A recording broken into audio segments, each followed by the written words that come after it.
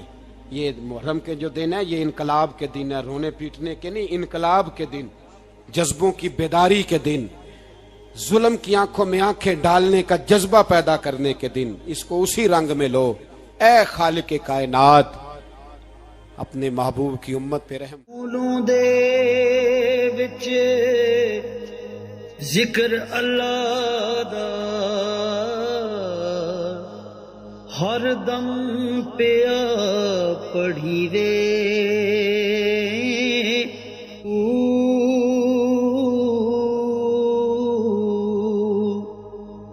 ظاہر باطن این ایانی ہو پیا سنی وے،